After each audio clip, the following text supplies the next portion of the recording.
We will make generational investments. It is time to swing for the fences again. These are the bold promises from Mark Carney, signaling a major shift in Canada's economic direction. It sounds exciting, doesn't it? A vision for building a bigger, better Canada. But when you hear those big promises from politicians, do you find yourself asking the same question I do? Who is going to pay for this? It's a fair question, especially when the latest forecast from the Parliamentary Budget Officer, just released October 20th, 2025, predicts a staggering budget deficit of $82.4 billion. That's billion with a B. So what do these generational investments actually mean for you? For your retirement savings, already stretched thin by inflation? For your grocery bill, which seems to climb higher every week? For the jobs your children and grandchildren need to build their own futures? Is this an audacious plan to rebuild Canada for the next generation? Or is it a dangerous gamble with debt and inflation that could hurt the very people it's supposed to help? In this video, we are going to look past the political slogans. We will break down Carney's generational spending plan. We will analyze his ambitious Buy Canadian policy. We will weigh the promised benefits, the jobs, the revitalized industries, against the very real risks. We will analyze if this $82.4 billion gamble will actually create the opportunities he promises, or if the price tag, runaway inflation and crushing national debt, is simply too high for Canadians to bear. Stick around until the end, because understanding this gamble is crucial to understanding the economic future facing Canada and how it might impact your wallet. Decoding generational spending. So, what exactly is generational spending? It's more than just spending a lot of money. It represents a fundamental shift in economic philosophy. For decades, the dominant thinking in many Western governments, including Canada's, was focused on controlling deficits and debt. Think of it like balancing the national checkbook. The priority was often fiscal restraint, sometimes even austerity. Mark Carney is signaling a major departure from that thinking. Generational spending means prioritizing large-scale, long-term investments now. Investments in things like infrastructure, green energy, domestic manufacturing, and yes, even defense. Even if it means running significantly larger deficits in the short term. It's a belief that investing in the country's future capacity is more important right now than simply balancing the books today. Think about your own household budget. For 30 years, maybe your primary focus was paying down the mortgage as quickly as possible. That was the responsible thing to do. Now imagine deciding to take out a new, substantial loan. Not for a vacation, but to completely renovate the house, maybe add an extension, put solar panels on the roof. You're taking on more debt today because you're betting that these investments will significantly increase the home's value and maybe even save you money on energy bills in the long run. That's the core idea behind generational spending. It's a bet on future growth and future returns. And the scale of this bet is massive. Carney spoke about nation-building projects.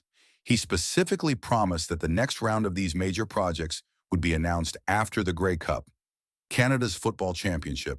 While the specifics are still under wraps, these are likely to be huge undertakings. Think high-speed rail, national energy grids, advanced manufacturing hubs, maybe even those domestic aerospace facilities we discussed in another video. These projects are where that $82.4 billion deficit comes into play. Building nations isn't cheap. This level of deficit spending is significantly higher than Canada has seen in recent non-crisis years. So why the sudden shift? Why embrace big spending now? Carney himself provided part of the answer in his speech. He admitted, quite frankly, that over the past decade, federal spending in Canada has been spending faster than our economy was growing. He acknowledged the need to do less of some of the things that we want to do so we can do more of what we must do. His argument seems to be that past approaches, perhaps overly focused on short-term belt-tightening, have left Canada lagging behind.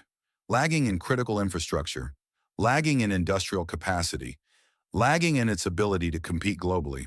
He believes that now is the moment for bold action, for that swing for the fences, to catch up and build resilience for the future, even with the inherent risks of higher debt. But spending $82 billion is only half the plan. The other half, the part that aims to directly impact your local community and the jobs within it, is how he plans to spend that money. This brings us to the engine designed to drive this generational investment, the Buy Canadian policy. The Buy Canadian engine, the promise of jobs. What is the Buy Canadian policy? Mark Carney laid it out very clearly, using the steel industry as a prime example. He pointed out a stark contrast. In Europe, 80% of the steel purchased is manufactured in Europe. In the United States, 75% of the steel purchased is manufactured in the US. But in Canada, only 40% of the steel used is made domestically. Carney's reaction was blunt. That doesn't make sense. The Buy Canadian policy is designed to fix that. It's essentially a new federal procurement directive. It mandates that federal government projects, especially those large nation-building projects funded by the generational spending, must prioritize using Canadian-made goods, Canadian steel, Canadian aluminum, Canadian lumber, Canadian manufactured goods, Canadian technology. Think back to the 75-cent problem in defense spending we talked about previously, where 75 cents of every dollar spent flowed out of the country. Buy Canadian is Carney's attempt to tackle that problem across the entire economy. The goal is simple. When the government invests billions of taxpayer dollars, ensure those dollars circulate within Canada, supporting Canadian businesses and, crucially, Canadian workers. So what does this mean for communities that depend on industries like steel and lumber? Let's consider Hamilton, Ontario, the heart of Canada's steel industry, or forestry towns across British Columbia. These communities have faced decades of challenges from global competition and shifting economic tides. The Buy Canadian policy, coupled with massive infrastructure spending, offers a potential lifeline. Imagine the scenario. New bridges, railways, and energy projects are announced. The nation-building projects. These projects require enormous amounts of steel beams, aluminum components, and lumber. Under the Buy Canadian rules, contracts are steered towards domestic producers first. Canadian steel mills in Hamilton get massive new orders. Sawmills in BC see a surge in demand. This could lead to factories reopening or expanding. It could mean hiring more workers, creating stable, well-paying jobs, perhaps for the children and grandchildren of the 55-plus audience watching right now. This is the promise.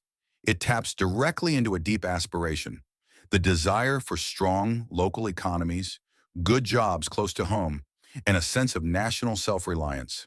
It's about rebuilding the industrial heartland, and the policy isn't limited to heavy industry. Carney also specifically mentioned prioritizing Canadian manufactured goods and technology. This opens the door for supporting advanced manufacturing sectors. Think electric vehicle components made in Windsor, clean energy technology developed in Calgary, AI software for government systems designed in Waterloo or Montreal. This is the vision Carney is painting, a more self-reliant, industrially diverse Canada, powered by government investment directed inward. It's a compelling picture. More jobs, building the nation, strengthening sovereignty. It sounds like a perfect plan, doesn't it? But as anyone managing their household budget knows, everything has a price. And the potential price of Buy Canadian, combined with massive deficit spending, might be felt most sharply every time you go to the grocery store or pay your heating bill. The price tag, inflation and debt? Let's talk about the risks. The biggest, most immediate risk is inflation. Mark Carney himself acknowledged this in his speech, stating the obvious. The cost of living is still far too high. He's right. But here is the critical detail, the nuance that gets lost in the headlines. Statistics Canada just released the latest inflation numbers on October 18, 2025. The official headline Consumer Price Index, CPI, stands at 3.8%. Many economists will tell you that number is stabilizing, maybe even heading in the right direction. But why doesn't it feel that way for so many people, especially those on fixed incomes or retirees? Why does it feel like your purchasing power is shrinking much faster? Because it likely is. If you dig deeper into the official data, you find a troubling split. While overall inflation is 3.8%, the inflation rate specifically for food and shelter, the absolute necessities, is still running hot at 5.5%. Let me repeat that. 5.5% for the things you must buy. You are not imagining it. Your lived experience is real. The items you, especially if you're in the 55 plus demographic, spend the largest portion of your budget on are rising much, much faster than the official average number suggests.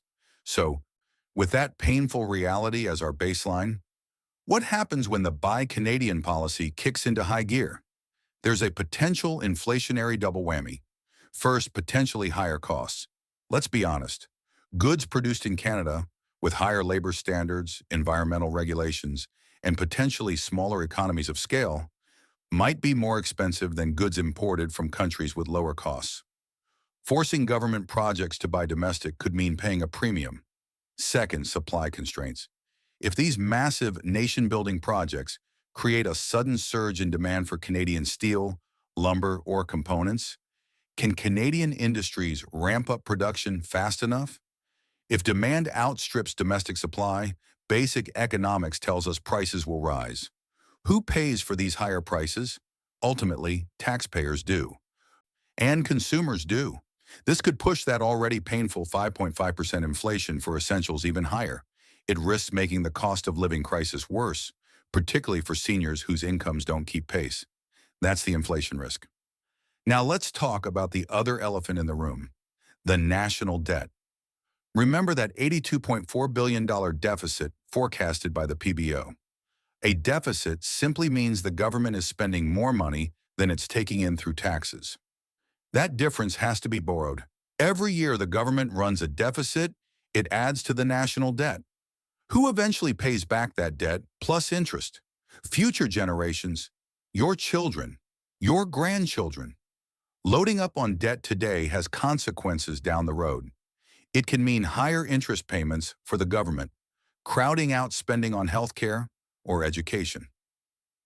In extreme cases, if debt grows too large too quickly, it can lead to a crisis of confidence from international investors, higher borrowing costs for everyone, and potentially painful austerity measures later on. This taps into another core anxiety for the 55-plus audience, the fear of leaving a mess for the next generation to clean up, the desire for fiscal responsibility, for ensuring a stable future for their families. So, this is the tightrope Mark Carney is walking. This is the core of the generational gamble. He is betting big. He's betting that the economic growth spurred by these massive investments and the Buy Canadian policy will be strong enough to overcome the inflationary pressures from potentially higher domestic costs, strong enough to generate enough new tax revenue in the future to start paying down that $82.4 billion deficit in the accumulated debt. It's an ambitious investing for growth strategy. It acknowledges that you sometimes need to spend money to make money, or in this case, spend money to build a stronger economy. But the risks are undeniable. If the growth doesn't materialize as hoped, if inflation spikes further, if global economic conditions sour, the gamble could backfire spectacularly. If he's right, he might just secure Canada's industrial future and create widespread prosperity. If he's wrong, he could trigger the very cost of living crisis he promised to solve, while leaving behind a mountain of debt. The generational gamble. So let's bring it all together. Mark Carney's vision of generational spending and his Buy Canadian policy is undeniably bold. It's a clear departure from the economic orthodoxy of the past few decades. It promises a revitalization of Canadian industry. It promises good, stable jobs for Canadian workers. It promises a more self-reliant, resilient nation. These are aspirations that resonate deeply, especially with those who remember a time when Canada built more of its own future. But this vision comes with a hefty price tag and significant risks, staring us right in the face in that $82.4 billion deficit figure. There's the very real risk of worsening inflation, particularly hitting the essentials like food and housing, which disproportionately affects seniors and those on fixed incomes. Remember that 5.5% number. And there's the long-term risk of burdening future generations with unsustainable national debt if the projected economic growth doesn't pan out. This truly is the ultimate generational gamble.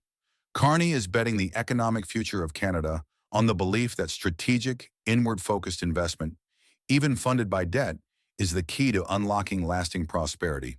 He is betting that rebuilding Canada's industrial heartland is worth the risk of higher inflation and massive debt, directly impacting the financial security of the very 55-plus audience whose support, or at least tolerance, he needs to make this plan work. Success could redefine Canada for decades to come. Failure could inflict lasting economic pain. Now I turn it over to you. Carney calls this generational investment. Critics might call it generational debt. Based on what you've heard today, the promises of jobs, the reality of the $82.4 billion deficit, the sting of 5.5% inflation on essentials, what do you think? Will this massive spending and the Buy Canadian focus genuinely create lasting jobs and strengthen Canada's economy in the long run? Or will it mainly lead to higher prices, a deeper debt crisis, and more financial hardship down the road? What is your biggest concern? Share your thoughts respectfully in the comments section below. But the success of this entire Buy Canadian dream hinges on whether it actually creates those promised jobs in key industries like steel and lumber. Is it realistic? Can Canadian companies compete? In our next video, we'll take a deep dive specifically into those sectors. We'll investigate if this policy can truly revitalize Canada's industrial core, or if it's just wishful thinking. Click here for that deep dive.